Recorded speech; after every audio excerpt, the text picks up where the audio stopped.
नमस्कार शेतकरी बंधू भगिनींनो, कुटुंबातील सर्व सदस्यांना तुमच्या गावात किंवा घरात वडिलोपार्जित जमिनीवरून वाद होतात का? भाऊ बहिणींमध्ये, आई वडिलांमध्ये वर्षानुवर्ष कलह चालतो. आता चिंता सोडा, महाराष्ट्र सरकारने एक अतिशय मोठी सवलत दिली आहे. वडिलोपार्जित किंवा एकत्रित जमिनीची वाटणी फक्त 500 रुपयांच्या स्टॅम्प पेपरवर होऊ शकते. यापूर्वी यासाठी हजारो लाखो रुपये स्टॅम्प ड्युटी भरावी लागत असे, पण आता नाही. आजच्या या व्हिडिओमध्ये मी तुम्हाला स्टेप बाय स्टेप संपूर्ण प्रक्रिया, आवश्यक कागदपत्रे, महत्त्वाच्या अटी, मर्यादा आणि याचे फायदे सांगणार आहे. शेवटी काही प्रश्न असतील तर कमेंटमध्ये नक्की विचारा. चला सुरुवात करूया. मित्रांनो, महाराष्ट्रातील महाराष्ट्र स्टॅम्प ॲक्ट आणि महसूल विभागाच्या नियमानुसार रक्तसंबंधी वारसदारांमध्ये उदाहरण पती पत्नी, आई वडील, मुले, भाऊ बहीण जमिनीची विभागणी वाटणी करताना मुद्रांक शुल्क फक्त 500 रुपये ठेवण्यात आले आहे. हे वडिलोपार्जित किंवा एकत्रित जमिनीसाठी लागू आहे. याचा अर्थ तुम्ही सर्व भाऊ बहिणी, मुले एकत्र बसून जमिनीचे हिस्से ठरवू शकता आणि फक्त 500 रुपयाच्या स्टॅम्प पेपरवर हे करार लिहून नोंदणी करून घेऊ शकता. यामुळे लाखो रुपयांची बचत होते. उदाहरणार्थ 10-20 लाखांच्या जमिनीवर यापूर्वी 1 ते 2% स्टॅम्प ड्युटी 20,000 ते 40,000 भरावी लागत असे. आता नाही. ही सवलत घेण्यासाठी खालील कागदपत्रे तयार ठेवा. 1. 7/12 उतारा. मूळ जमिनीचा अद्ययावत उतारा महाभूमी पोर्टलवर डाउनलोड करा. त्यानंतर फेरफार उतारा, मागील नोंदी, वारस नोंद असल्यास त्याचा उतारा. त्यानंतर सर्व वारसदारांचे आधार कार्ड किंवा ओळखपत्र. त्यानंतर मृत्यू प्रमाणपत्र, जर वडील किंवा मालकाचा मृत्यू झाला असेल तर.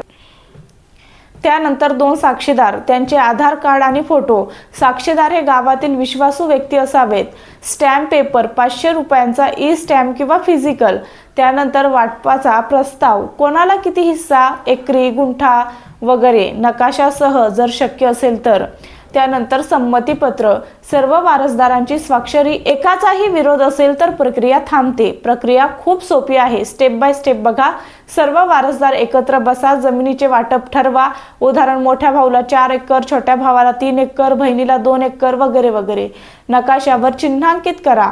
त्यानंतर दुसरी स्टेप, 500 रुपयांच्या स्टॅम्प पेपरवर त्यावर लिहा सर्व वारसदारांची नावे, आधार क्रमांक, जमिनीचा तपशील, सर्वे नंबर, क्षेत्रफळ, 7/12 उतारातील माहिती. त्यानंतर वाटपाचा स्पष्ट तपशील, हिस्सा किती, कोणत्या भागात, सर्वांची संमती आणि स्वाक्षऱ्या, 2 साक्षीदारांच्या स्वाक्षऱ्या. Step by step. आता तिसरी स्टेप बघा. हे दस्तऐवज दुय्यम निबंधक कार्यालयात म्हणजे सब रजिस्ट्रार ऑफिस किंवा तहसील कार्यालयात घेऊन जा. नोंदणी करा. नोंदणी शुल्क काही ठिकाणी 1000 ते 3000 असू शकते, पण स्टॅम्प 500 रुपयाचाच राहील. त्यानंतर चौथं, नोंदणी झाल्यावर तहसीलदार किंवा तलाठीकडे फेरफार अर्ज करा.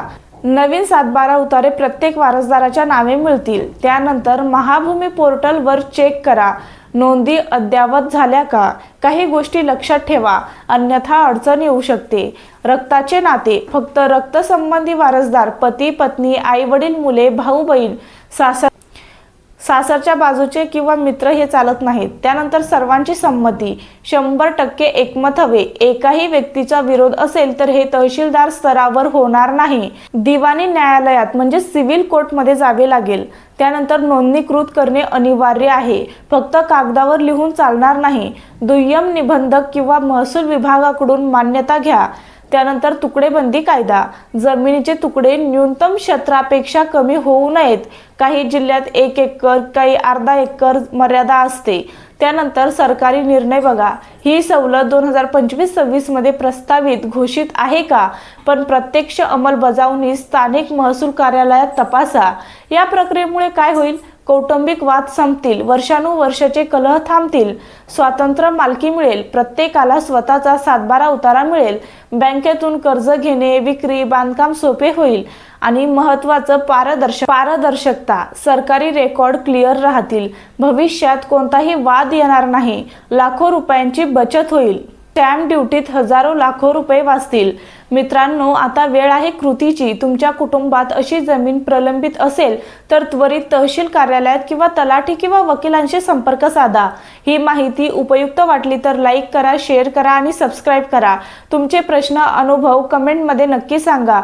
मी त्याचे उत्तर देण्याचा प्रयत्न करेल. धन्यवाद.